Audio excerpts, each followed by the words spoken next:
Hola, muy buen día. En esta ocasión estaremos viendo la segunda fuerza de las cinco fuerzas de Porter, de manera que quede un poquito más claro a qué se refiere cada uno de los aspectos a analizar. En esta ocasión, recordemos que las cinco fuerzas de Porter lo que nos hace es tratar de investigar cómo es que se encuentra el nivel de atractivo de una industria. Y en esta ocasión, con base en el poder que tienen los clientes. Esta es la segunda fuerza de Porter, al menos en este listado. Tenemos en este caso 8 aspectos que considerar para analizar el poder de negociación de los clientes. Primera pregunta que considerar. ¿Hay una gran cantidad de compradores? En esta parte es sumamente sencillo el identificarlo si somos una empresa tradicional. Entonces, si hablamos de un restaurante, la cantidad de clientes sería básicamente la cantidad de personas que existe en el mercado. Sin embargo, es importante mencionar que dentro de la pregunta nos marca relativo al número de firmas en el negocio, es decir, relacionado o en relación con la cantidad de otros restaurantes. La pregunta entonces quedaría de alguna manera como lo siguiente. Hay una gran cantidad de clientes tomando en cuenta la cantidad de restaurantes en el mercado. Entonces aquí ya aplica un poquito diferente. ¿Qué es lo que tenemos que responder? Responderemos que sí en el caso de que sean pocas las empresas y muchos los clientes.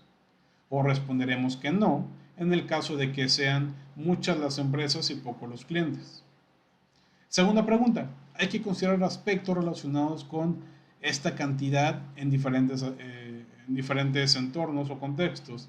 Justo la segunda pregunta nos marca, ¿usted tiene una gran cantidad de clientes, cada uno con las compras relativamente pequeñas? Es decir, en esta pregunta lo que nos hace, lo que nos cuestiona es si nosotros tenemos muchos clientes que compran poco, porque puede ser que nosotros sea al revés, que tengamos pocos clientes que compran mucho, ¿vale? Entonces hay que tener en cuenta esto. Si nuestra empresa es real, la podremos responder fácilmente. ¿Tenemos una gran cantidad de clientes que compran poco? Sí o no, tan fácil como eso. Ojo, si la empresa es nueva, si la empresa no cuenta con clientes todavía, entonces lo que podríamos hacer son dos cuestiones. Número uno, pensar cómo es que sería a futuro ese tipo de empresas, tomando en cuenta lo que ya sucede en la actualidad. O número dos, responder en un punto intermedio debido a que no tenemos ni un sí ni un no a este momento.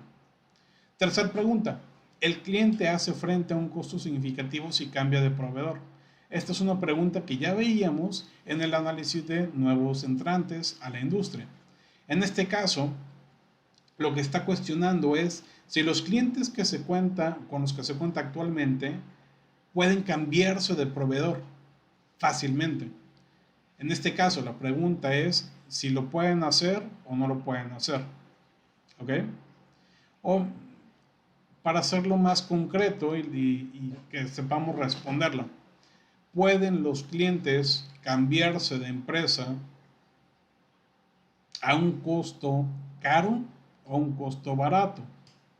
Regresando específicamente a lo que nos dice. El cliente hace frente, es decir, va a gastar mucho si se cambia con otro proveedor. El cliente va a gastar mucho si me cambia a mí por alguien más, sí o no. En el caso, repito, el restaurante, si el cliente viene conmigo y después dice ya no voy a ir contigo, voy a ir con el restaurante de enfrente, no tiene ningún otro costo adicional, entonces no serían grandes esos costos. Siguiente, el comprador necesita mucha información importante y aquí depende también del tipo de industria. Si hablamos de una industria muy compleja en la cual el cliente necesita mucha información, entonces sería un sí. Si el cliente no necesita tanta información, por ejemplo, que solamente ocupa el menú, pues entonces la respuesta será no. Siguiente, ¿puede el cliente integrarse hacia atrás? Y esto ya lo comentábamos durante clase. La integración hacia atrás es que el cliente puede convertirse en su propio proveedor. Entonces, si hablamos de, repito, con el ejemplo del restaurante, si el cliente puede convertirse en su propio proveedor, significaría que él puede hacer su propia comida. En este caso, sí. Pero ojo, ¿qué tan probable es que los clientes de esa industria lo hagan?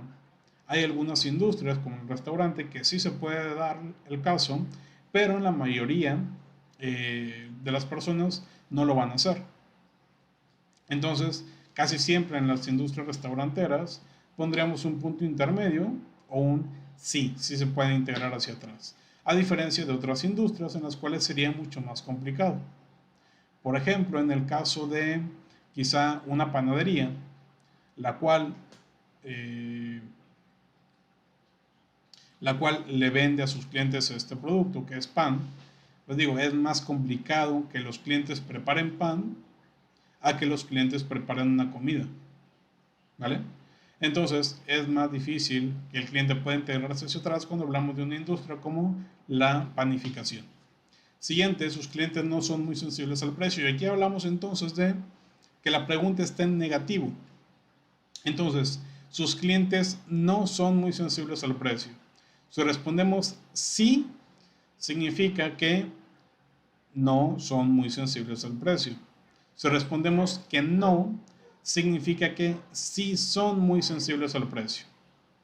¿Ok? Sus clientes no son muy sensibles al precio. Si respondemos sí, es que no son muy sensibles al precio. Si respondemos no, es que sí son sensibles al precio.